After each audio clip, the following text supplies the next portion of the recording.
Christmas. We helped out a baby pantry at Christmas, and now all that in the past, so people know we're here. We're the Benzie Dems. We're noticed now. We really are noticed, particularly by the other side. We've heard some comments filtering back going, whoa, those guys are on it. And we are.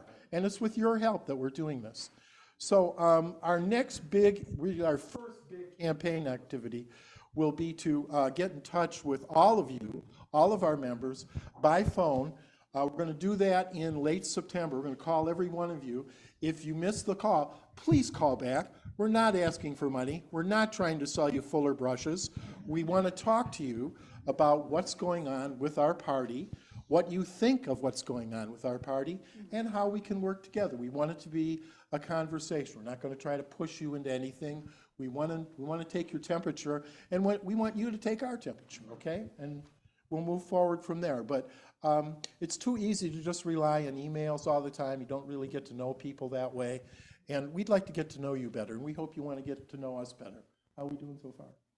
Anyway, so, and the last thing I want to tell you is that on September 30th, we have a really great event coming up at the Mills Community House up in Benzonia on US 31. It's our Summer of Soul movie and dance party. Who knows the movie Summer of Soul? Okay, well, the rest of you, when you know it, you'll be glad you did. It's a wonderful, award-winning movie shot in Harlem in the summer of 1969. They had 6 or 7 big community concerts there with all the big names in soul music. It's great music and a great documentary. And we're going to have that along with, wouldn't you think, Soul Food. We'll have that. And we'll have actually an open bar. And we'll have dancing after it. And I don't know if you've seen the Mills House floor upstairs, but it's a great dance floor. It's just the best. It really is. So that's Saturday, September 30th. It starts at 5:30. Admission is your generous donation, whatever that is, to help the Benzie Dems build the next big blue wave, just like we did last time. Okay? So that's what we're up to. That's what I got to say. Thank you. Now, we have our County Commissioner, Karen Cunningham, here. Let's give her a warm round of applause for what she's doing. Good morning, everyone. Like he said, I'm Karen, and it was a delight coming here this morning. It always is, but when I came in, you know, about 15 minutes into the coffee clutch, there were no parking spaces left when I came in. So I think that is a sign of something that the whole party and the whole team is pulling together here. So I'm happy about that. Tuesday is the Board of Commissioner meeting, and this is the one that we're going to focus on the budget for the county. We're doing baby steps of improvements, I think, with the commission. Guess what? They're all submitting written reports now. That didn't happen before. It was only I started doing it, being a good teacher that I am, trying to model, and Art Janot was doing it. But now all 7 commissioners are doing that for accountability, and you can see that on the website. They are posted with the agenda. So look on the website. All that information is there and for accountability. My report, I checked with our leader here what he wanted me to touch on. We have some important movement towards working and helping childcare in the county. You may recall, excuse me, you may recall the top 3 things that were in the survey 2 years ago were affordable housing, broadband, and number 3, childcare. Well, childcare really hasn't been addressed too much. We still have some funds available from the ARPA funds, not too much. I mean, they've been promised and everything. But we also have marijuana money that doesn't have strings attached to it. I've been serving on kinship and also work with Grow Benzie and the Human Services Collaborative for Benzie County. And I'm happy to say that We have a grant for a year where we are funding an child care coordinator for Grand Traverse, Leelanau, and Benzie, all kind of the lake counties there. And she is going to be working on strengthening the home-based child care in those 3 counties. The purpose is to offer quality child care and education. They wanted to stress, they're not babysitters. It's quality education. So we now have a coordinator for that. It's 10 hours a week, but it's 10 hours a week. And she presented to us. Her name is Sue Campana, and she comes with great credentials. I wasn't in on the hiring of it, but they ran her through the vetting process, and she outlined what she would be offering. The other news is Head Start has been canceled for Benzie County.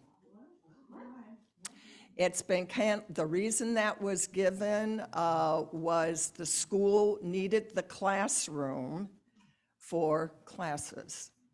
And when she gave that information, it was Kim. What is Kim's last name? I can't think of it right offhand. But she said that was the information. So it's, at the time right now, it's been canceled. But thankfully, we have Sue, and Sue is right on that, working for coordinating for the home-based child care on that. One of the big needs in child care that hasn't been addressed, and I'm going to bring it up at the Tuesday meeting, is emotional support for children, because that is an important issue for the kids that fall into that category. So moving steps ahead on that, and any support if you want to be at the Tuesday meeting to say anything about that, and PACE, which Jim is going to talk about a little bit, I think, later. So, and he was there at the last meeting several weeks ago to add public comment and talked about that. So I'm going to let you share information on that and specifics to rally the troop. So, but unless there's any questions, I'll be here. Oh, do you want questions now, or do you want to wait? We can take a couple questions. I just wondered if Thanks. does Sue Campana have authority to help with finding a location for Head Start? Could that be? I wouldn't say authority, but she has that on her agenda to, while she's out, it only makes sense. This is a collaborative that I serve on, so people are coming with all this information and talking about it there. Her ears are listening, and then she goes out. Yes. It just seems like it ought to be fairly easy to find a location, I would hope. It seems like so. And thank you, though, for that question. But I'll be around in the room, Dr. Bob, or anyone else who has questions. I definitely will try to entertain those. I would like to know if there's real interest in the Headley reset. That is on our agenda. In I fact, noticed that, but are they serious at all? Yes. Anyone's serious? Thank you. yes. Terrific. And this is my agenda. See all those yellow tabs? Those are our action items for Tuesday. So, That was coming up. yes, thank you for asking that. We're actually, So important to think about that and seriously. the big thing on that I have said to my commissioners ad nauseum probably is accountability, but also education for the public. We've got to start educating before it's on the ballot in '24, which is what we're shooting for. But educating the public so they understand that with the Headley, if you're raising or having to change things, do you like the services you have? Yes, we do. That's why we're doing this. We need to be accountable and make action. It's been a dozen years or more. Or We've never reset it, I don't think. I don't think we have. This is the first reset. The only township or county in I think there's 3 of us in the state. That was the last count, but thank you for asking that. It's very important. I'm giving this because I think you're watching the time. Oh, yeah, You're okay? 1 more minute. 1 more minute, okay. Great, okay, then we'll take it. See, yeah, Thank you very much, Karen. my pleasure. Appreciate My it. pleasure. Just to explain, she mentioned PACE, Property Assessed Clean Energy. This is a loaning program mostly for businesses. If you got some rundown, really inefficient business, this is a way to get some money and repair and make your business or your building way, way more efficient. And then you use the energy savings from the building to pay back the loan on the building. It actually is net positive to your cash flow as a business almost immediately. And the thing that makes it work really well is that the county participates, the loan becomes sort of a lien on your property tax. So if you don't pay this loan, it's like not paying your property tax. So people tend to pay their property taxes. So you get a better rate on the loan. It's all part of this thing. I won't explain it any more than that. But they're going to look at it again this coming Tuesday, I believe. And I will be there again to speak for it. And I just want you to know this is a real chance for us to do some really, really good things with the physical infrastructure, particularly the private physical infrastructure in Benzie County, make it much more energy efficient, help the business become more profitable. That means they can expand their business, they can hire more people. I don't know, they can take the money and go to Jamaica if they want, but it's really is win-win all the way around. Property assessed clean energy. And efficiency is looked at as clean energy, because it is. The cheapest energy you can get and the cleanest energy you can get is the energy you don't use. That's how this works. Jim? What's the interest rate? Oh, it's like 2%. It's a very low interest rate. Yeah. Yeah, it's a great opportunity for businesses, and we hope that the county will see it as that. Some of them are a little suspicious. Are you going to use this to build wind turbines? You know, no, we're not. Okay, great. Thank you, Karen, very, very much for your great service. Please consider checking out our county commission meetings every other Tuesday. It's this coming Tuesday is the next one. They're very interesting. They're very well run. I got to say, they've got a machine happening there in terms of the meetings, and I always really enjoy going, and I hope you do too. Next up here, we have our wonderful Vice Chair, Kira Duvernoy, to talk to us. I have a deal for you. We're having a clearance sale on these T-shirts. Get them while they're hot or available. And I'm going to tell you they're on cut rate sale of $12 a piece. I know. So I want you to look at the back of these T-shirts. Can you see them? Okay, so we have, stand up. Democrats deliver Social Security, and Biden made sure that was a no-go for cutting Social Security. We have reproductive rights in Michigan, and we have, what else do we have? Oh yeah, we have $35 insulin because of the Democrats. So we want you all to wear this with pride out there and let people know the things that we forget. We so easily forget all these very important things. So the deal is that we only have so many left, of course, because it's, you know, end of the season sale. So I'm going to quickly run through what we have. The women's sizes are very small, so you should go up a size. So we have, in women's, we have 1 small left, 5 mediums, which medium usually fits me, but this is a large, 1 large, and 3 extra large. And in men's, they run pretty much true to size. We have 3 smalls and 2 extra large. So if you want, okay, why don't people, if people think they want a T-shirt, raise your hand. Okay. 1, 2, 3, 4. Okay, I will write those names down, and I'll be at the back later after the meeting. Okay, super.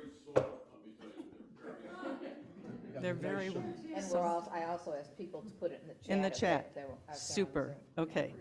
Okay. Okay, thank you, Kira, very, very much. Appreciate it.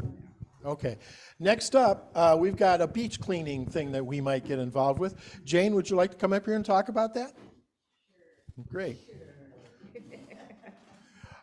Please give a warm round of applause to Jane as she comes to the front here.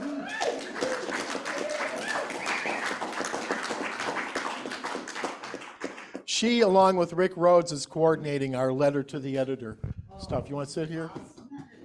Okay, get it, Carl. Thank you. She's kind of our de facto policy director. She keeps track of the stuff that we're going to write about with the letters, and she's just a tiger when it comes to all of that. But she's got something else right now for us. Jane, thank you. Thank you. It's all about the writers. So you may have heard that, can you hear this? Okay. You may have heard that Storm Cloud is organizing their second annual Keep Benzie Beautiful beach cleanup. Their goal is to clean the entire Lake Michigan shoreline of Benzie County. And I thought it would be cool if we signed up as a group, Benzie Dems, great opportunity to wear your new blue shirts. And we could together as a team help clean up Benzie, the beaches. I will pass a note around if you want to sign up. You can leave your name, your email, your phone number, and I will get you all the information, what beach we go to and whatever. Thank you, Jane. I should also say Jane, along with Susan, who I saw come in. I'm not sure where she is. Oh, hi, Susan, around the corner. They made our parade happen. They did a lot of the work for the parade. So let's thank Susan and Jane for that. Okay. I just wanted to say that this beach cleanup, it falls into the area of the Blue Tigers, and so anybody that has signed up for that might be interested in this. We do the highway cleanup and a few other things, but perfect opportunity. Great. Okay, moving. So we do, excuse me, we do have somebody on the chat who wants an extra large, so. Okay, great. So moving right along here, we're now going to hear about our pop-ups, which have been going on all over the county. Lindsay is online. Mark, you'll have to turn the volume up for the TV so we can hear Lindsay. Good morning. Can you hear me okay? Just 1 second. Okay. Great. Okay, go ahead, Lindsay. Okay. We've been doing some pop-ups around Benzie County this summer. Our first one in June was at Thompsonville Fest. That's a festival that hasn't been around the last couple of years. It's back. It was fantastic to talk to voters, and we actually had a lot of people stopping by our tent, telling us how awesome it was to see us there in Thompsonville.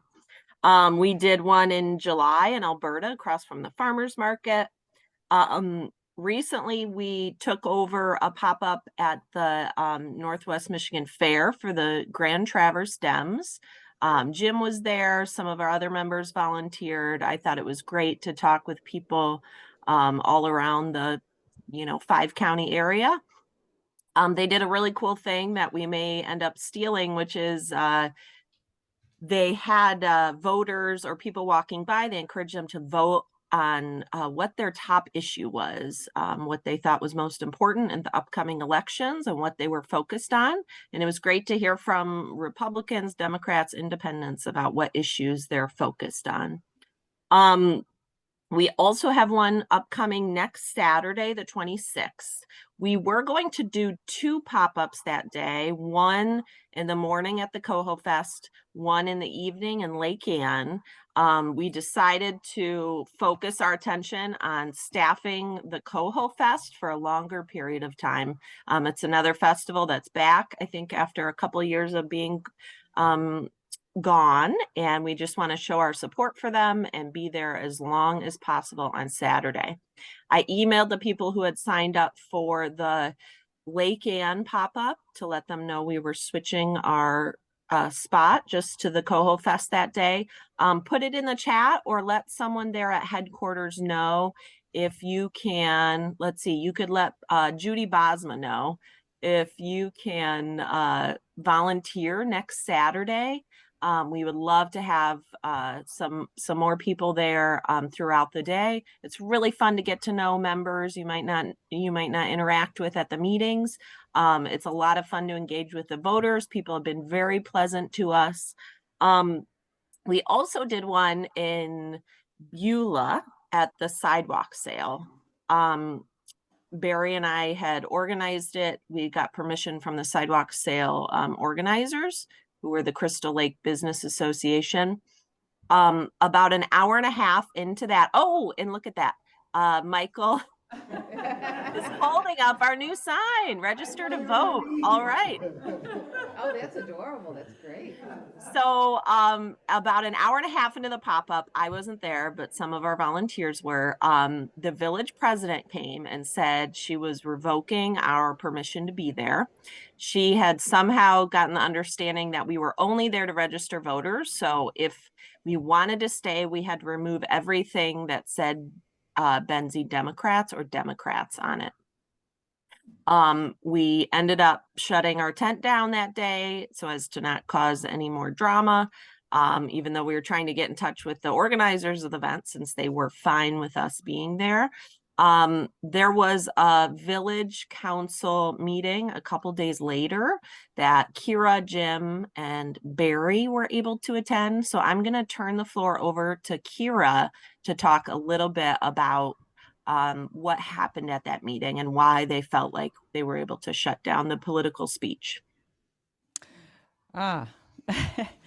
Well, we did go to the meeting and prepared some remarks about why we thought we should be able to be in the public square.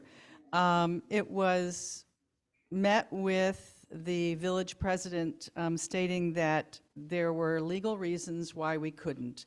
So we did not resolve this situation at that meeting.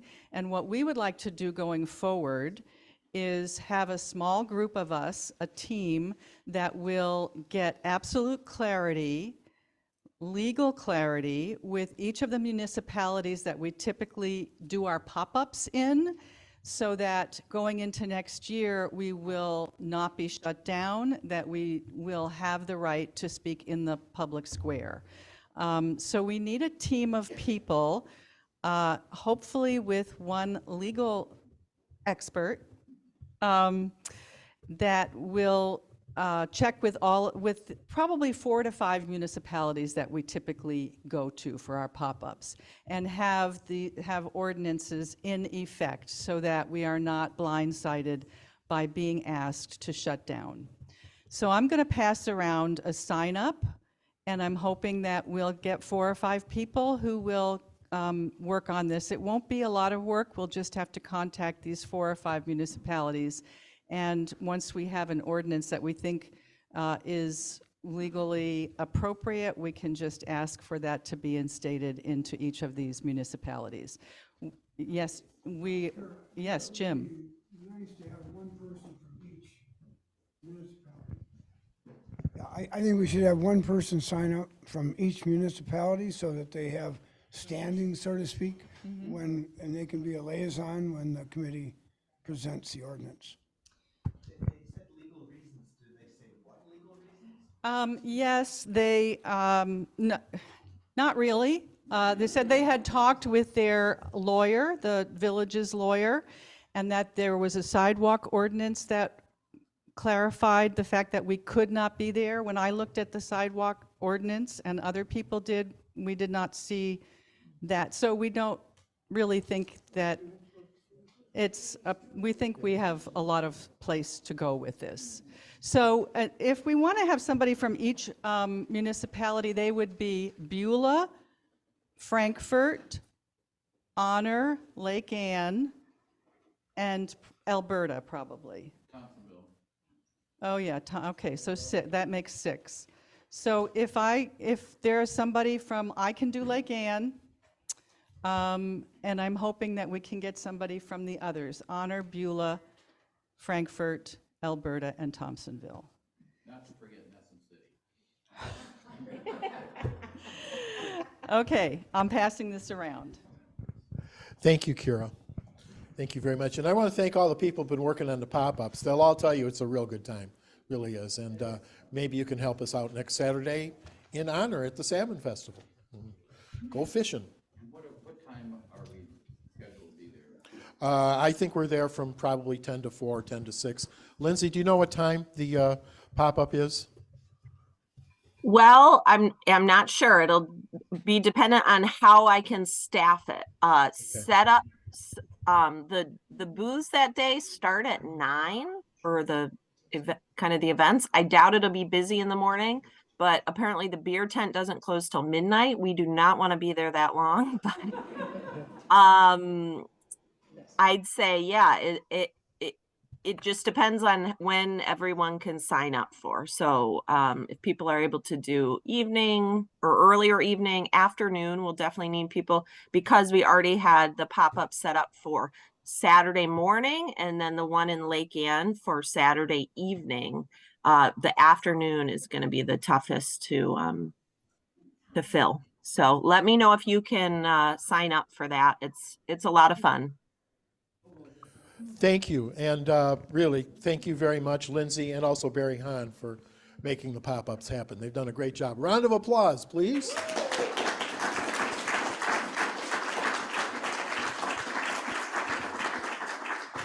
Yeah, we're working for you. We really are. Okay, next up, and I owe this woman a huge apology, even though I've never met her. I got her name wrong twice in 2 consecutive emails, but her name really is Julie Shoemaker, and she's here to talk about what a great group of people around the Frankfurt area are doing to help out with some Ukrainian families that are coming our way. Julie, welcome. So good to have you here. Tell us what's up, please. Thank you. Can you all hear me? Oh, yeah. Wonderful. So I appreciate the opportunity to share the work we're doing. So our group is called the Benzie Welcome Corps, and really it's been a county-wide effort. So this started in February. I had happened to read that our country now allows humanitarian parole for Ukrainians displaced by the war. They are technically not refugees. To be a refugee, you need to be persecuted by your own government for your political views, religion, ethnicity, or some other protected class. And if you are fleeing a war brought on by another country, you are not a refugee. So they're not eligible to come to the U.S. through normal refugee resettlement agencies.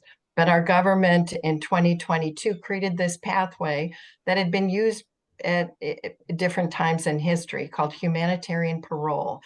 And they are allowed to stay in our country for 2 years, eligible to receive various benefits, cash assistance, health benefits, and various other benefits. But in order to come to this country, they need to have a sponsor group, and the group needs to have 5 or more individuals.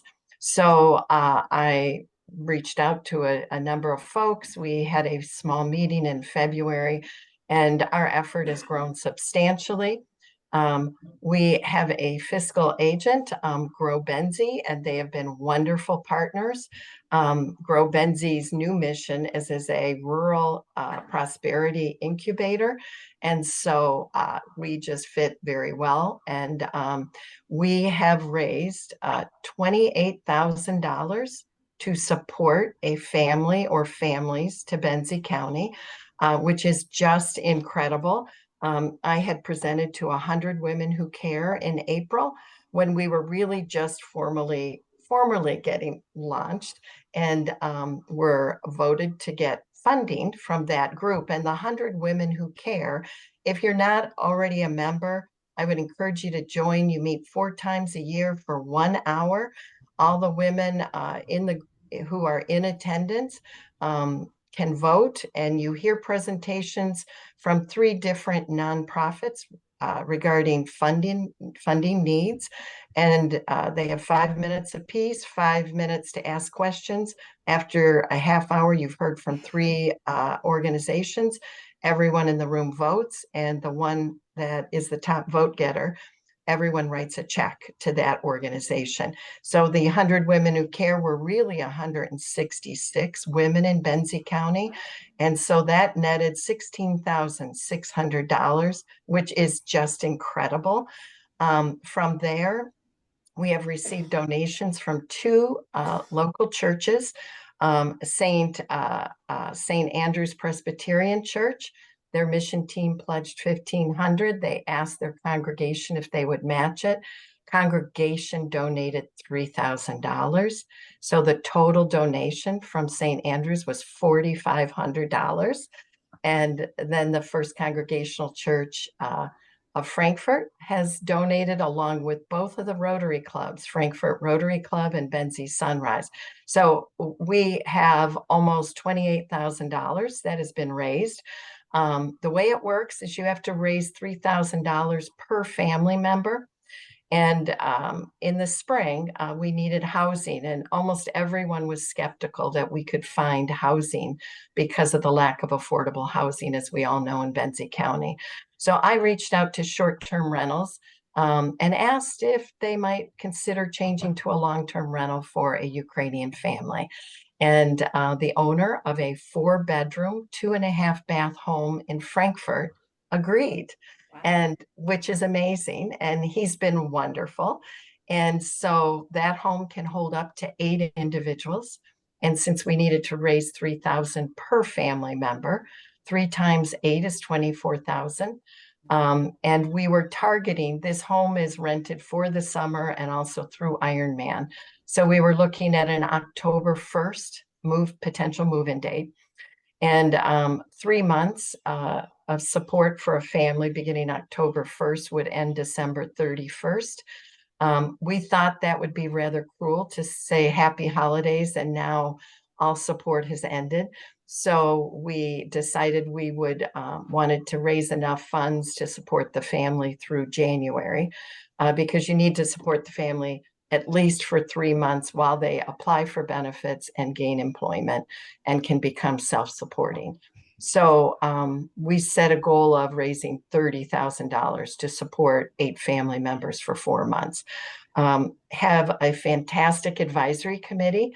The members of the advisory committee are Bruce Ogilvie, a very active member in the Frankfort community, Jack Harnish, who you may know writes a column weekly for the Benzie Record. And he's a retired pastor. And Sandy Morgan, who is a professor at Central Michigan in psychology, but lives on Crystal Lake and commutes down to Mount Pleasant in the middle of the week. And then Linda Nunn, who is a retired Peace Corps member. After she retired from a career in teaching, she went to Ukraine for 3 years as a trainer of English teachers in Ukraine. What an incredible resource. And she speaks Ukrainian, although she says she's rusty, but we're going to give her an opportunity to practice. And so because we had passed the 24,000 mark, I began the process of matching with a family, which just a week ago Monday. So I was very excited. I posted our profile online, and it's more or less, it's a matching service where any of the Ukrainian families who want to come to the US, they can read sponsor profiles. And there are sponsors from across the United States, all 50 countries. So the next morning when I woke up, there were 5 families that had reached out, and you can only have 5 connections or possible matches at a time, but they're all smaller families. They're families with between 2 and 4 family members, and we have a 4-bedroom home lined up. So I've, as soon as I explain our situation, close a connection, another small family, enters the portal and request, sponsorship. I've reached out to what's called Welcome Connect, and they have a little technical glitch. They're supposed to only send me families with 5 or more family members, and their IT department's working on it. And I was told they're going to try to, directly funnel some larger families my way. But if that doesn't come to be, we are now interested in seeing if there are any available 2 or possibly 3-bedroom homes in the Frankfurt area. So if you know of anyone who might have such a place and would be able to make it available between mid-October and the end of the school year, we would much appreciate it. And so I'd like to, there's a number of ways, anyone who's interested, if you'd like to help. One, you can make a donation, it's tax deductible. You could go to Benzie Welcome Corps, CORPS.org, or just go to the Grow Benzie website and you'll see our group as one of the partner projects. You can make a donation there. You can also read more about what we're doing there. If anyone would like to get, I send out periodic updates, email updates to a group which is now about 70 individuals. If you'd like to get those updates, I always send them blind CC and I don't share emails. You could let me know, again, if you go to the BenzieWelcomeCorps.org webpage, there is a way to send a message and say you would like to join our email group. If you know of the 2 or 3-bedroom home that might be available for us to rent, I have now circled back and reached out to a dozen other short-term rentals. And I'm having some discussions with a few of them. So we'll see where that leads. I suspect the family or families will ultimately need a car and probably bikes, and kids will need recreational equipment. If you have items that you might be able to make available, send us an email, let me know. And I'll be putting together volunteer teams once we have a family designated, we know when they're going to arrive. I'll need people who will shop for household items and food prior to the family arriving, clothing. We'll have a team that will provide transportation. We'll get them, familiar with the Benzie bus system, but initially they will need rides to go to Traverse City. Maybe make some meals the first couple weeks, invite them over, to your home and welcome them, serve as language partners. So, and please share news with your friends, your neighbors. I'd be happy to speak to your club, your church, or any other group. And I think we've also connected with Bethany Christian Services in Traverse. They actually wrote a grant to support the Ukrainians coming to a 5-county region through this private sponsorship. And they will actually connect the families to all the social service benefits, which is huge. Yes? Yes. Thank you. We do need to move along here. Could Okay. you please put your contact information I will. in the chat, and Jana will copy that out and make sure that everybody here in the room gets it as well. Wonderful. But thank you very, very much for your doing. You want to shout a question there, Jane? Just a real quick, thank you, Julie. Wait, you need the microphone. Well, I'm going to try to organize something. Thank you, Julie. This is Jane. Thank you. Thank you. I'm going to just try and organize something that the Dems can do together to help. Okay, great. Okay. Thank you, Jane, for bringing Thanks so much. Thank you, Jane, for bringing Julie to our attention, and thank you for your great work, Julie. It's great to have you here with us today. Thank you so much, and we wish you the best. Thank you.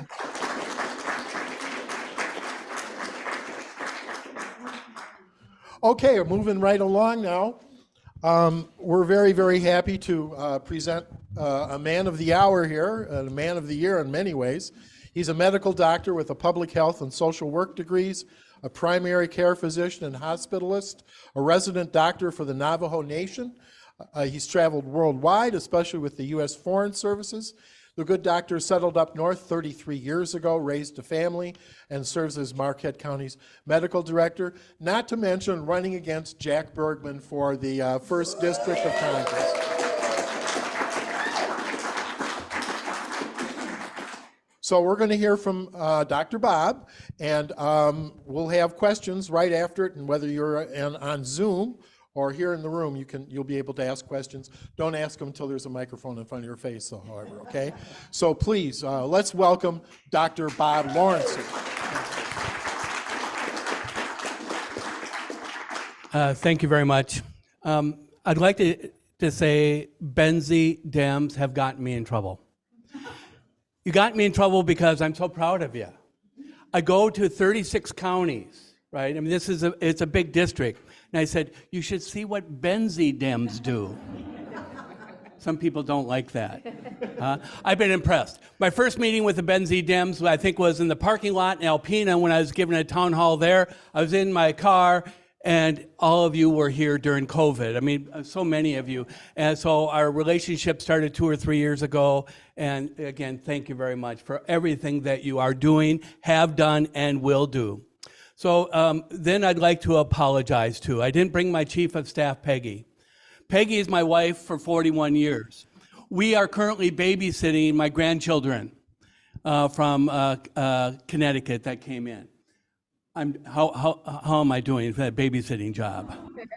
Right? So I'm in trouble again on that one. But my children flew in. They're both educators from Connecticut. They came up, spent 2 days with us. Then they're going down to Cedar for a wedding. So I thought they came to visit us. They actually came for us to go to the wedding, then Grandpa and Grandma. So I did well yesterday, though, folks. We went jet skiing, we went inner tubing, we went kayaking, I barbecued, I cooked, and we entertained, and we played some lawn games. Went to bed at 10, got up at 2:45, showered, and drove down here. 305 miles, if anybody wants to know how far it is from Marquette to Honor. And it's 305 miles back. But, so you are important.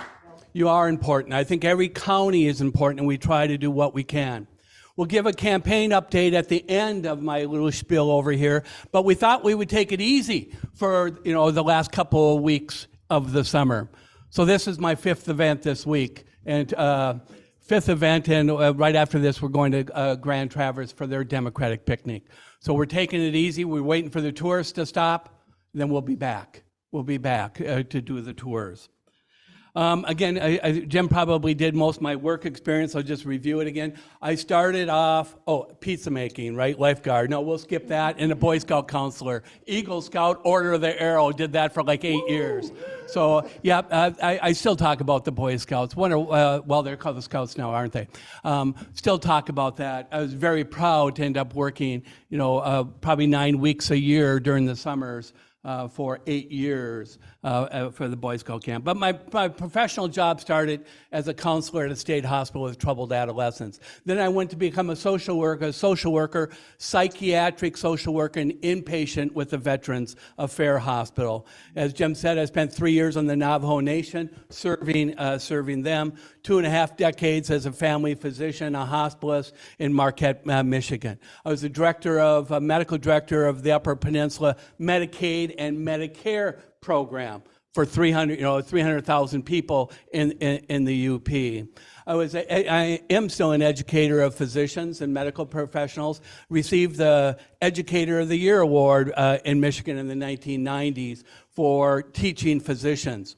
Probably 30 to 50% of all the physicians in the Upper Peninsula have been taught by my group. The Marquette Family Practice Residency Program, and I still meet them. It's interesting that they are retiring and I'm not. So I've been around for a little bit. I've also educated about tens of thousands, literally tens of thousands, physicians throughout the United States, giving courses during my time in Marquette. Probably spent 6 weeks on the road, 4 of it on vacations, 2 that I got granted as work part. Teaching physicians how to be better physicians throughout the nation. Very much enjoyed that. Got the calling for foreign service, did 10 years in the foreign service as a regional medical officer. My first tour was in Iraq. My first tour was in Pakistan, where Osama bin Laden went down. And I kind of wondered why I have to show up right away. Doc, we need you right away. I just joined. My wife doesn't have her visa yet. As soon as I fly there, Osama bin Laden. That's why they wanted me there. So spent 10 years there, Iraq, Pakistan, Afghanistan, the Mideast, and Africa. I toured, those are 5 tours of duty, covered 25 different countries, and got to travel to different countries over a period of 10 years. And currently I'm the Marquette County Medical Director, Public Health Medical Director. Well-trained. When the physician that I trained, COVID was eating him up. I was counseling him from Iraq because he's a friend of mine. He won, he quit, I took his job. So a little bit, if you want to know about what we stand for, more about me, you could, and my team, you could go to Dr. Bob's website, vote Dr. Bob. You could find almost anything you wish on there with any type of policies or positions that we end up having. But stuff that you may not find, it's not on the biography, that I think little tidbits you may find interesting. I grew up in a railroad family. My family is not medical. I'm the first doctor since I think the last doctor in my family was Sigmund Freud. He was teaching in University of Austria and Sigmund Freud. Again, we've come a long ways. My relative was treating syphilis with arsenic, so I think we do a little bit better now. My railroad family, alcoholic father, divorced parents, 5 siblings, and I'm in the middle child and the only one that is still working. How do you like that? All my other siblings were union. How do you like that? Union. They supported them, and they're retired. My dad worked 2 jobs besides the railroad, but he still had time to volunteer for the VFW and the Elks and other places. So that's what probably gave me a sense of service. My mom worked as a nurse, just like my sister was doing. My family, we weren't rich. We definitely weren't, we were lower middle class. But, we had a good life. We really did. Everybody's talking about their hardship. Well, I could talk about our hardship, but we did well, because we had a family, we had love, we had laughter, and we had problems just maybe like all of your families, but we came out okay. I also came out okay because I got government assistance to go to college. My family got government assistance when we had tough times. Right? Tough times. So I want to run as your representative to give you children, your grandchildren, yourself, the same opportunities that I had. The federal government can assist. They can support. We should not do for you what you can do, but we're there to end up help. Peggy and I have been married 41 years. We live in Marquette since 1989, and I'm officially a Youper since 1989. Right? It's hard to get that title. We have three children. I have 5 grandchildren, foster grandchildren, adopted and biological. The ones that are at my household now, 2 foster, 1 adopted. Very interesting. My son is nearly a saint. I don't think I could end up doing that. But what a gift. If anybody's in foster and adopted care, what a gift you guys give for your help. I live outside of a small town. This is huge from where I live. But the town is 1,500 people. I live about 6 miles outside of the town, and I got 2 permanent neighbors within a mile from me. What do we end up doing when we're not campaigning? Bike riding, hiking, golfing, pontoon cruises, campfires, marshmallows with family. My favorite is actually campfire and small discussion with friends and family. Can't get better. That's where they probably should write laws, right? Develop bills inside of a campfire with Republicans, Independents, and Democrats talking about stuff, because how can you get mad at each other when you end up doing that? I have no plans to moving down to Louisiana because it's cold, in the UP, right? I have no plans right now getting a second home down south. I was born on Christmas Day. I guess that was a package for my mother that she still debates. And my hobbies, I love to learn. I really do. I love to learn and explore. And that's what you need from somebody, right, that's in Congress. So why am I running again?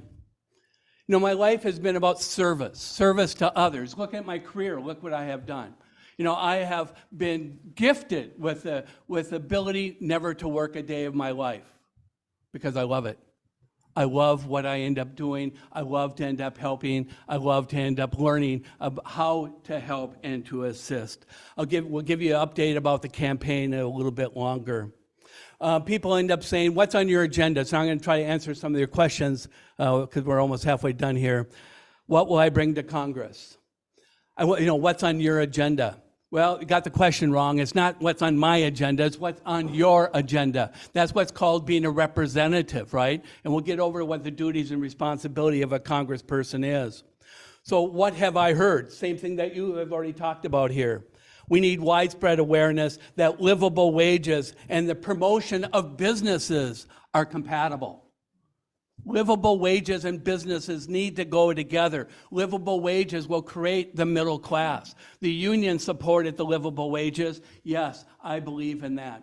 I believe that the business and the workers need to go together and have success. Without either one, we won't work. Affordable housing is possible with local, state, and federal support. You need to do things at a local level. Then if you can't solve all your problems, then the state needs to assist. If the state can't do everything, the federal government should.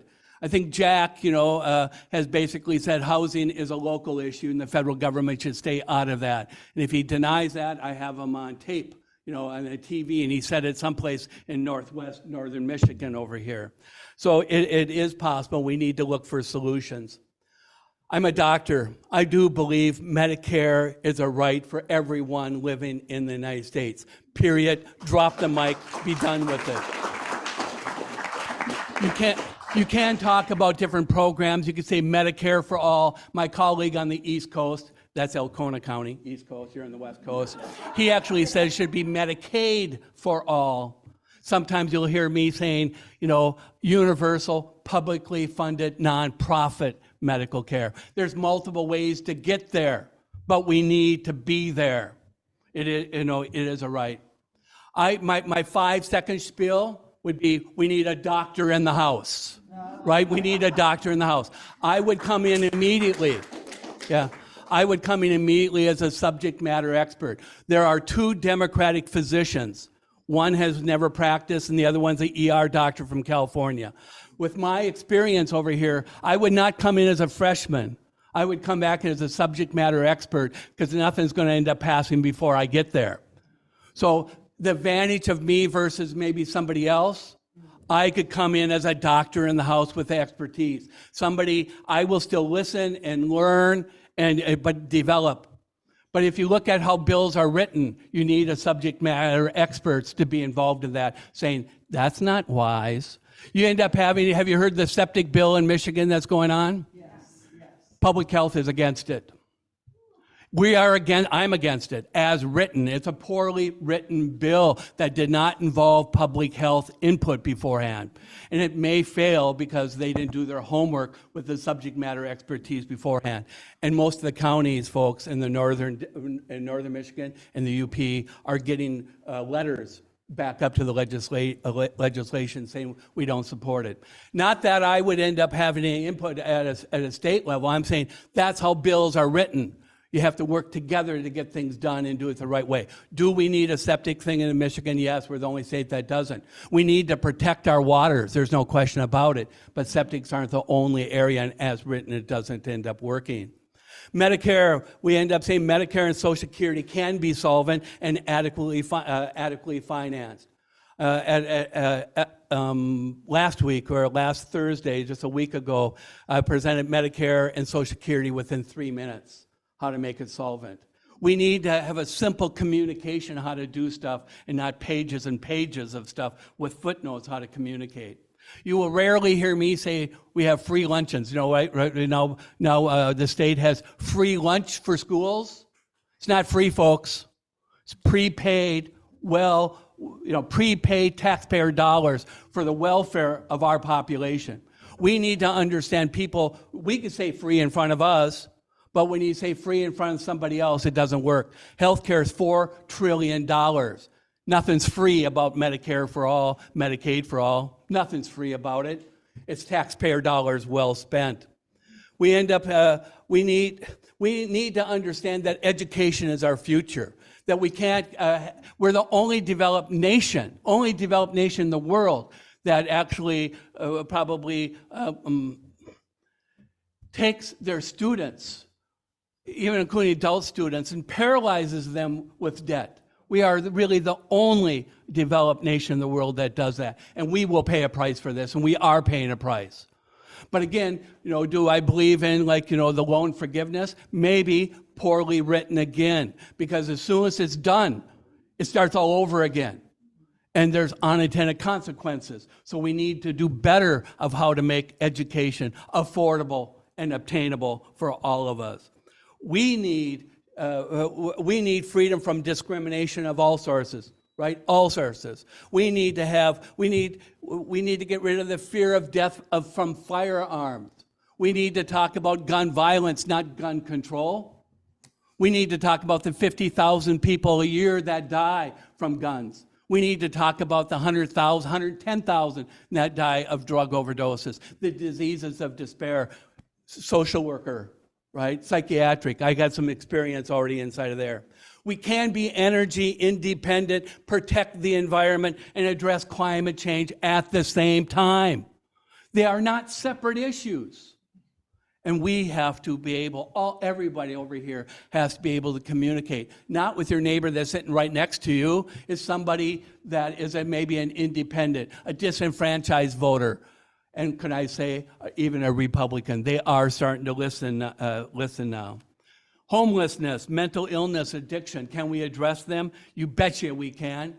It's a policy and a priority choice, not an impossibility. We can address these issues. And to protect the right to vote, to protect our democracy, the insurrection. We could talk about a lot. The reason I'm running, because Bergman did a very poor job on that. And the difference is how we will do it. We will do it with compassion, integrity, and honesty with how we move forward. We will end up saying, I'm sorry at times. I am wrong. Thank you for sharing that. That's how we will do it. The Democrats will end up doing it right. I will fulfill the duties and responsibilities of being your representative. So let's just try it here. What should a representative do? What are their duties? So Bergman is our representative now. Honestly, I don't care if he's a Republican. I care what he's doing, how he votes, how he interacts. That's why I'm running against him. If we had a good Republican there, I'd be satisfied with that. Sorry, folks, we're Democrats, but I'd be okay with that. But he's not. So what are the duties? Let's see how well he's doing. First duty is to uphold the Constitution. Be a leader whom people throughout the country look for guidance and inspiration. Understand our district's needs and provide services to help resolve problems. He has to kind of meet with you first, huh? Educate, engage, and inform. Be available and be accessible. To learn and to listen and have the courage to say, I am sorry, I am wrong. Develop workable, affordable, and acceptable bills that will be signed into law. Right? See how I'm putting it? Workable, affordable, and acceptable.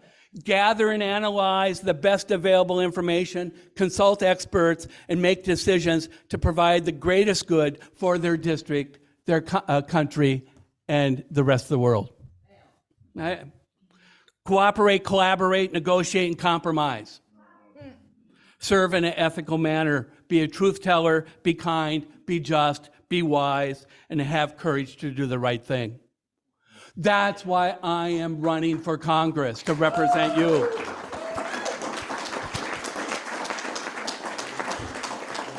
A little, maybe an ending now for the part, then question and answers.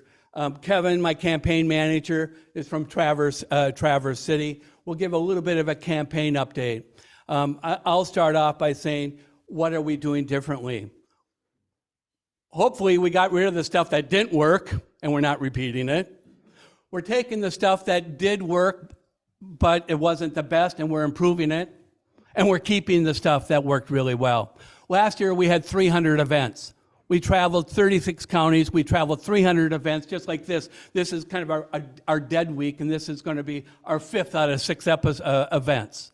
So we're keeping, and we have pages of all this stuff. We had outside, independent, Texas, East Coast. The lieutenant governor from Vermont gave me a call, right? He's a libertarian. The governor is a Republican. He's friends with Bernie. He goes, can we chat?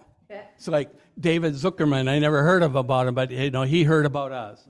So he gave advice, and we kind of talked about it as a campaign. All right, we'll add that in. So what we're trying to end up doing is different things. Some highlights maybe. We hired, our political director now is Elaine Greer. She used to be the co-chair of the Michigan Young Dems. So she's young, she's a woman, a minority, and she's leading up our youth, besides being political director and doing the Lansing connections and everything else, she's leading up our youth voter registration and get the vote out, work for the Democrats, and currently we're working through the 12, I think there's 12 colleges, vocational schools, et cetera. We're trying to work with that. So that's a kind of a big addition. We've hired, we got a fundraising director. Fundraising, we need money. We need support. So with that being said, Kevin, over here, we got envelopes for you to fill out if you wish to support our campaign. We're interested in volunteers. And people say, what can I do to volunteer? What are you good at? What would you like? The last thing that we want to put you in is something that you hate. You need to do something that's good for you. If you are doing it, if you're willing to do that, please talk to Kevin, sign up our volunteer sheet. How is the fundraising going? Well, but have you ever heard a candidate say, oh, we got plenty of money, just keep it, right? Money is important, but money doesn't win all elections. It's the voters that give you the right to serve. And that's what I think we have done very well at. I'll end before Kevin is running the second time probably makes a big difference. You start up. And if you're a good person, I hope I could talk. I hope I could interact. I'm not the cutest. I understand that. Can't do anything about that. But, at the time, I'm here for you. I'm here for you. I hope to earn your support, your respect, and to move it forward. Is it possible to beat Bergman in this district? Hey, did you hear about the new polls out today? The new polls, everybody thinks Trump's going to, if he wins the primary from a jail cell, I got that, but he still has to win the general election. Right now, there's like 6 polls saying 64% of the people will not vote for him. We're talking about the general election. We're not talking about primaries. We're talking about the general elections. Bergman actually has supported Trump. Remember that? All the support. So I hope they go down together. But I'm running against Bergman. I'm not running against Trump. I'm running against Bergman. That's where I will stay. I will try to communicate to the people in the district in the way that they could understand. So again, I appreciate it. Kevin, anything for the campaign that you want to mention outside that I haven't? No, I mean, you covered a lot of it. Does that work? Can you hear me okay? Okay. Like he mentioned, we're focused on a lot of the stuff that maybe we weren't able to do as well last cycle that we were hoping to do. And we're putting a lot of emphasis into that. And that's going to be a lot of direct voter contact, which is why we will need your help at a significant level, whether it's hosting an event at your home or helping us knock doors, making some calls. To flip this district, we have to put in a lot of work. Benzie County did do a lot of work. You're probably one of the best examples we could have in the district. And we appreciate that, and we're going to need it again. And we need you to step up as soon as you can. I know it's busy summer season right now, but the sooner the better, because there's a lot of work to be done on the ground. We're going to our roots, and we're going to focus a lot on the grassroots organizing that has flipped similar districts in the past, and really putting a lot of emphasis on that, more than we did last cycle. We had a lot of mixed organizing going on that we were hoping would really help lift us up because there was such a pull on volunteers for many different directions.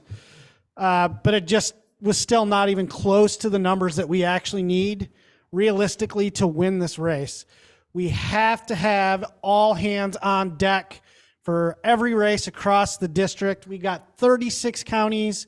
So, putting in the work here in Benzie County is part of it, but we have to go to every county and have this conversation and get as many people engaged. But we can always point and say, look, Benzie's doing it, right? Yeah, you get us in good trouble as we type. Yeah. So I just want to point that out. Like, we will need your help financially. We definitely need to raise the money. Funds are always a challenge in this district, especially in all the races in Northern Michigan. and the UP. Lansing doesn't help. The national organization's not going to jump in. It's going to be up to us to save ourselves. And we're going to have to put in that work. We're going to have to put in the money, and we're going to have to make it happen. And it will, but it's going to be a lot of hard work. And we appreciate you all being here today and hearing Dr. Bob and listening to me for a minute here say the same thing like 3 or 4 times. But I do appreciate it. I'm a big fan of the Benzie Dems. I live only 20 minutes away, so I'm always glad to come back out here and see everybody and see some familiar faces, some new faces. And I'm glad to be back helping Dr. Bob again. He's just a phenomenal person who truly is full of integrity, and that's why I'm really happy that he asked me to come back and help him again.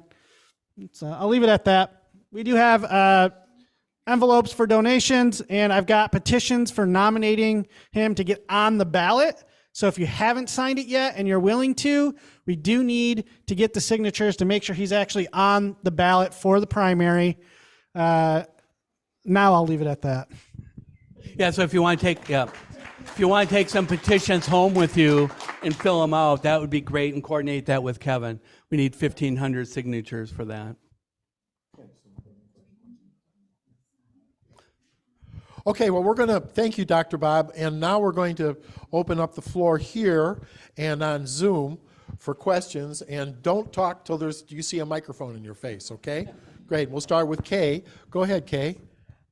I've been very impressed with everything you've said, but the younger generation and a lot of women have one thing paramount on their mind this time, which I haven't heard you mention, which is reproductive rights. That it's just key to everything as far as so many of us feel. Would you specify your stand on that? Yeah, I think last year, the last cycle, we did pretty well at that. We've advocated for women's reproductive rights, minority rights, LGBTQ rights. We believe they're all human rights. Period, simple, done. I've actually said, I'm a doctor, I said, my office is much too small for you, myself, and the entire federal government to be there. Medical care decisions should be medical care decisions. I believe the federal government, the state government, and the local government should stay out of it. Right, that's where we stand with that. In terms of where were we, I think you could go to the our website, Women's Right. You're going to see multiple blogs about that. This cycle doing the same thing. The women's like women's rights. The women at the last events, we just went to some last events, 4 before this.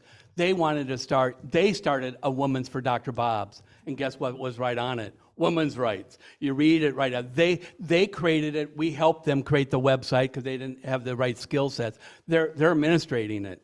Yes, we support you all the way, right? All the way. Now, in terms of women's reproductive rights, give you an idea, we're in the 1st district. I think 28 of the 36 counties voted against Proposition 3. The majority of the counties in the 1st district. It passed in Michigan. The Michigan miracle happened. 1st district is different, folks. But we have the courage to do the right thing, right? We have the courage we know it hurts politically. We still advertise it. This week we blogged about it twice. Posted, blogged it, I don't understand the difference, but just created a new one this morning. Okay, we're looking for more questions. Somebody here in the room have a question? Okay, Jeff. I don't know if you can hear me, but I hope you can. I almost feel guilty asking you this question, but it's important. You have a primary opponent right now. How do you feel you're doing as far as raising money compared to your primary opponent? And I have no idea personally. I haven't been able to find those numbers. Yeah. And how do you see yourself getting the combination in the counties that you just mentioned to fight a victorious campaign in the general election if you do become the candidate? Because I firmly believe that it's not just about winning districts and running up the score in districts. It's also about the districts that you lose. to narrow the loss. And that's where a lot of the unsung work is, and that's where a lot of the difference maker is in these elections, that people get up on the day after election day and go, oh, I don't believe this. You know, we're going to win in this district, and I didn't think we could do it. It's the counties you lose are the ones, if you can cut the margins, that's where it happens. And I guess what I'm asking you is, money-wise, you know, do you feel like you can be competitive money-wise with your opponent? I have not met your opponent. I don't really know much about that person, but I'm just trying to say, the bottom line is every Democrat in the room, I hope, shares my opinion. I think that you have my respect, and you have my support in the general election. I haven't made up my mind, to be honest with you, about the primary, but we need to win. Yep. That's what it's about. We need to win. Right. So money, I guess it's coming up because my opponent, Callie, will tout how much money she's raising. So yes, I can tell you what we're end up doing. We're very close to each other, right? Very close to each other in the first quarter. She tells that she raised the most money. Now, again, you should get this from her, but our campaign looks, you know, yeah, but you should get it from her, but now you're going to hear a little bit from me. She said she ended up raising the most money in the first quarter.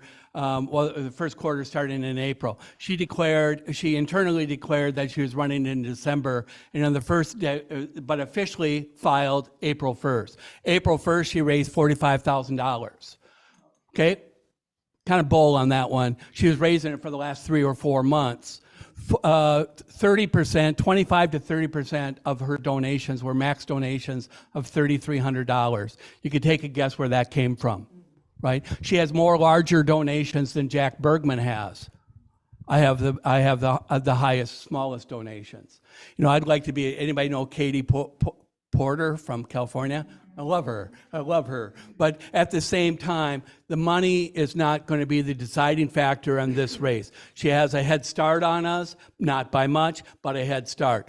When you ask her where the money's coming from and who did she owe it back to, right? Again, look at the person. I know you talked about, making your losses smaller.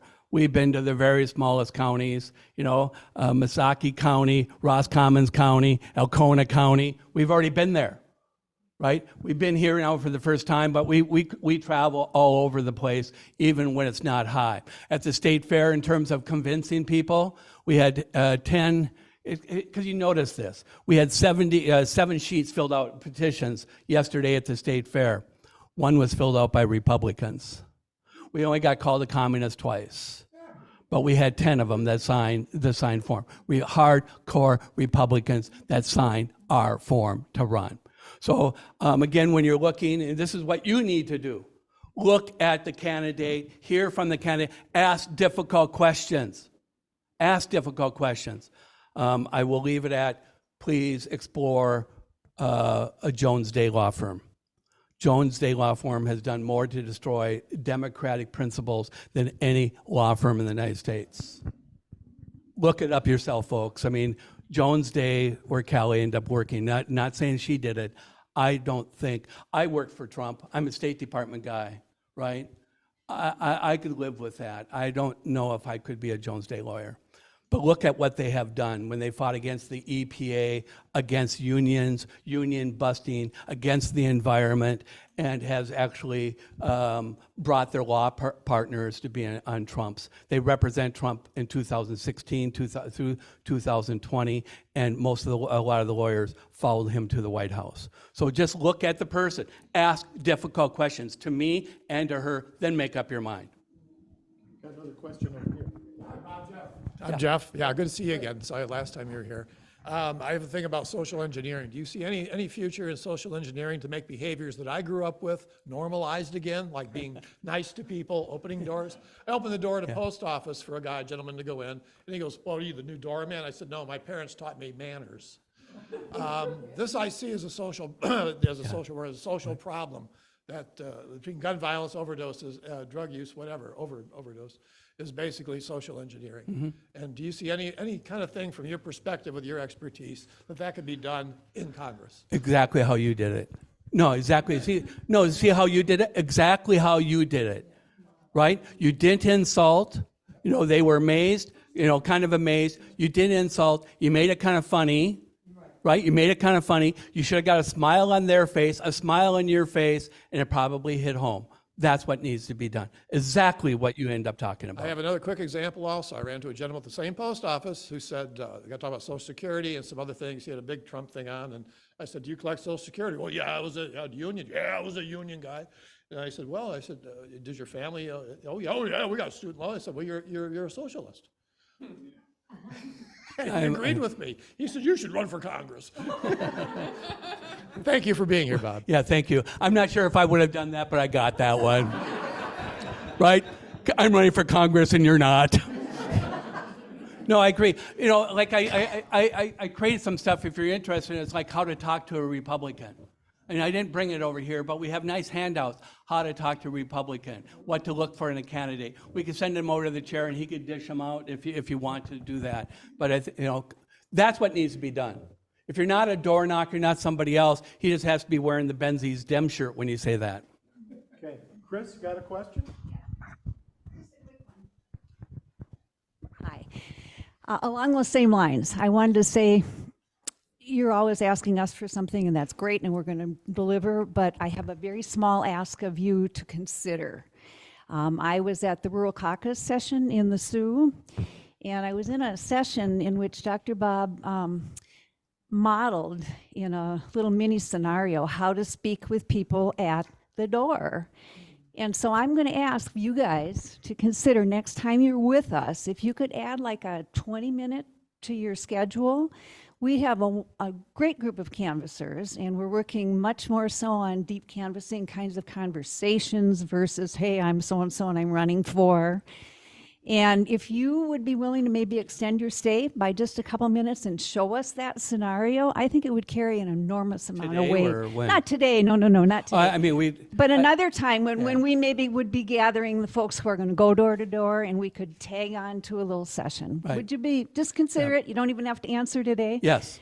But No, it's a great model, and we don't get to see the candidates do it. Yeah. You know, I think it would be really helpful for us, so thank you. Yeah, she's talking about, we did role playing. I was in the group, right? We were in the group together as participants, and we got assignments. And we actually, my little group did a role playing of door knocking, didn't we? It was very interesting. A lot of people liked it, and that's how we created that handout. That's how we created the handout. And it gives, actually in the handout, gives examples. You're talking to a Republican, right? And let me just give one example right now. So you're knocking on the door, hello, Democrat. It's like, you people are mandating that I pay health insurance on my employees. I'm a small business owner and I can't afford it. Okay, the way not to do it? Yes, you can. No, you can't. Yes, you can. Get the hell out of here, right? And not the way to do it. So let's take the same scenario that we end up on. You know, the person still says that. I can't afford to pay health care on my small businesses. I just can't do it. I understand. I agree with you. I agree. Now how are you going to attack me? He or she is the business owner. You're telling them that they can afford it? But then you open up a discussion now. I bet you, watch this, I bet you we both agree that people need health insurance, correct? Then just shut up and listen to them again. Now you created a dialogue, a friend, a discussion. So we gave examples like that. We'd be glad to do that. Yeah, great. Who's got a question? Here, Jim?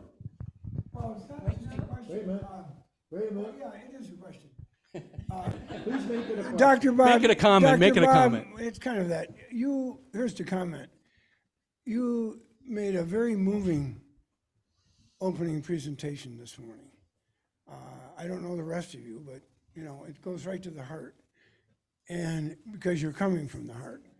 Has anybody captured what you did this morning in a video that could be done, edited well? We collect the money to do that and get this out as fast as we can, as far as you can. Because I'm not talking about one that you go into the studio and prepare and got your suit and tie and, you know. I don't have a suit and tie. Good. So, you know, I do, but it not doesn't one of fit. those superficial ones, but actual, you know, cinema verde, the truth. Yeah. The answer is yes. We have done a video. It's being recorded, cut, and edited right now. And I can't say what the end product was. I was part of it. I was probably the biggest part of it. But it's people asking me questions, right? And me answering the questions, almost like this, right? Almost like this. We've recorded some of this, but you're going to see that shortly, Kevin. It's being finalized. Hopefully in a week or so. Yeah. But does that include the introduction of you? I mean, your own personal introduction that you did? Yes. One of our mistakes that we thought last year is that I didn't tout myself. I'm not used to that. You come to me as a doctor, I don't say, I graduated from and I have all these degrees. Oh, do you want to see my initials? Well, how about my resume over here? I come on in and I say, hi, I'm Dr. Bob, how can I help you? That's what a doctor does. So mistake, I was told we didn't talk enough about myself, the qualifications. So we're creating a video on that. And the video, I hope, works really well. It's exactly what you're talking about, And I got it, when we're recording, when we're recording it, people are asking me questions. And I broke up.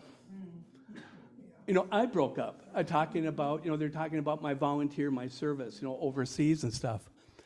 And I broke up actually doing it, and I'm doing it now. Sorry, guys. That's great. Is there anybody on Zoom who would like to ask a question? Just shout it out. We don't see anything in the chat. Yeah, I'd like to ask a question. Oh, Cliff. great. Okay, Cliff. A quick question from Cliff. Okay, what was the margin in the last election, and why doesn't the National Party support your campaign? I just don't understand. This is such a hugely important district. Why is money a problem when the National Party ought to be backing you? Thanks, Cliff. Yeah, let me just clarify. I'm going to go to the state first. The Michigan Democratic Party does not support national candidates, federal candidates. They're there. Now, I'm talking about state. I'll do the nation in a second. But the state, if you donate to the state, we see none of that, right? Federal candidates are not supported by the state. That's just the way it is. Federals. The federal actually has already picked their winners. 7. Is it 7? They have contested contested races in the House. They have already picked, I think there's 15 in the nation that they have picked to support. And 3 of them are 3 or 4 in Michigan. I had it written down, I don't have it in front of me. It's Congressional District. It's not us. How's that? It's not us. But they're supporting 3 races in Michigan. 3 out of the 15 they're supporting in Michigan. That's how important Michigan is. The first district is forgotten. We're forsaken. And I'll say that openly even to the Michigan Democratic Party and the national people. The rural district, to get support from the feds, you have to either own the seat and be in jeopardy of losing it, right? That's why they don't support a lot of seats in California, New York, and other places, because there's solid seats that are not going to be lost. So their number one priority is seats that they are concerned they may lose. The second one is seats that they may be able to win, turn it, flip it. You have to be within 2 to 3 percentage points to do that. The first district, we lost by 18 points. The federal government will get nowhere near us. We have reached out to them last year. We have met with them. We had phone calls. We had debates. We ended up sending them letters. We sent 15 letters to the DCCC, at a federal level. And basically, we ended up saying the Republicans, politely, it was a diplomatic letter, so it was politely, but here is the whole message. The Democrats have given up on rural America. They have given that to the Republicans. They've done it nationally. And they still win by having the big cities, right? So the Michigan Miracle, that's Detroit. Ann Arbor. It has nothing to do with the up over here. They come up over here because they still need us. I mean, when it's really close, they need us. Whitmer only won, 5 counties in the first district? Nestle won 4. Benson. So the state and the federal government are not involved. It's us, folks. It's us. Well, Would I like to that change? Yes, I would. Yeah, We need to get closer. what's it going to cost to win this election, Dr. Bob?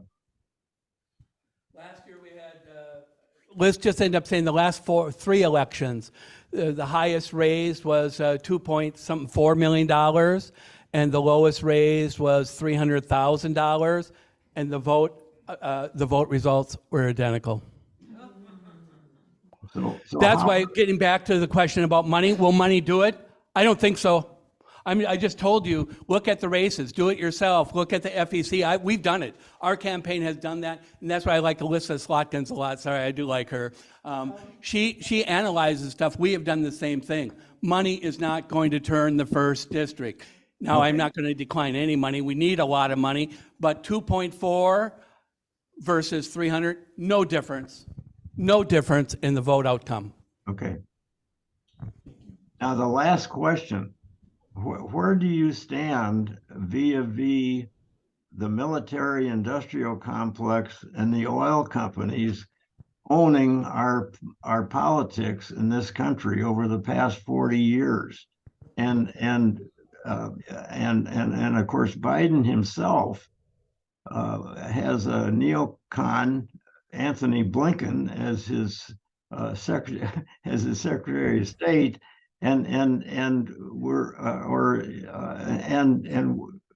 we basically blew it by not negotiating and not getting into and not allowing this Ukrainian war to happen. Now that it's happened, Cliff?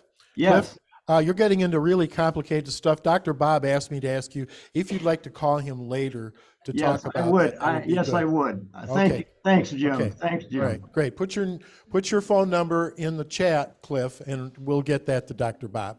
Okay, thanks so very much. Cell service on the way back to the Yeah, EV. right. We'll see.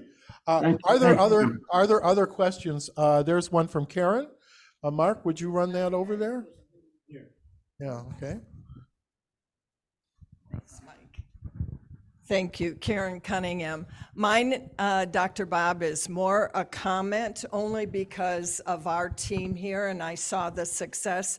When you talk about grassroots, that's really one of the most important things. We're maybe the David in the room when it comes to counties in Michigan, but all that grassroots support and us going out made a difference, going door to door and listening. I loved it that you said that because we had some success with this, where you go to door and you don't say, I'm going to do this for you. You listen.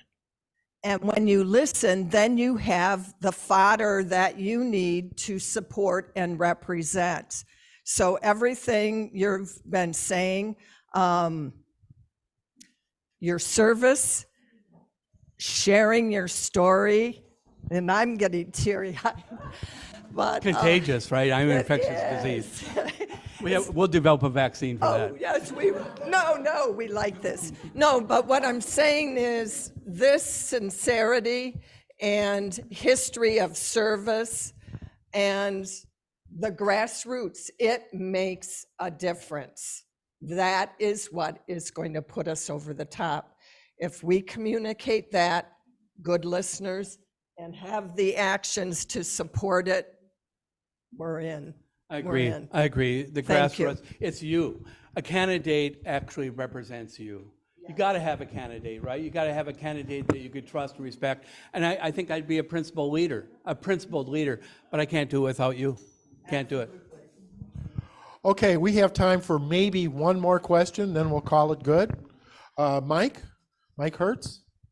Good morning. I wonder if you can talk a little bit about the greatest risk to the Great Lakes, and that is Line 5 and Bridge Oil.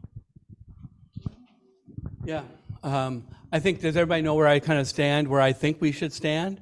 You know, Great Lakes, the Line 5, my simple answer is no. It should be decommissioned. It doesn't need to be there. And I'll give all sorts of reasons. So if you go to our website, it goes on for a longer period of time. But here's the 4. Environment, it's, you know, Line 5 should stay there, Line 5 should not stay there. Okay, I look at 4 major issues. Environment, it shouldn't stay there. Energy, it's not needed. Rule of law, that's where it's caught right now in the rule of law. That's in the court. Looks like it may come back to the state courts, right? Right? Huh? And then the other one is economics. You know, they touted of all the jobs, et cetera, that they would lose. So when I look at the 4 main issues behind deciding Line 5, they all line up being done. They all wind up being done. I was in debates with my senator, you know, a state senator from the UP, and we ended the debate by saying, if I had your facts, I would be supporting keeping Line 5 open. The difficulty is my facts and your facts don't jive. Right? We have completely different facts. So that gets us back to misinformation and disinformation. Enbridge does a very nice job, just like our opponents, the Republicans, with the dis and the misinformation. That if people are presented with the information, I think the majority of us would not support it. Okay, well, that's our Q&A with Dr. Bob, and we're going to adjourn the meeting in a minute or so, but please, let's give him a warm round of applause.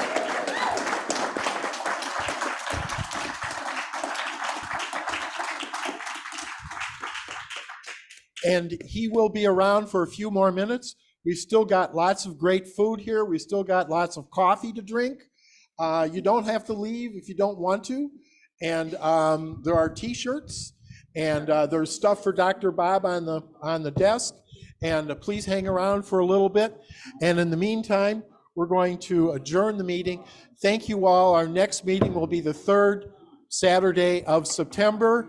And we will see you all then, if not before. Thank you, thank you.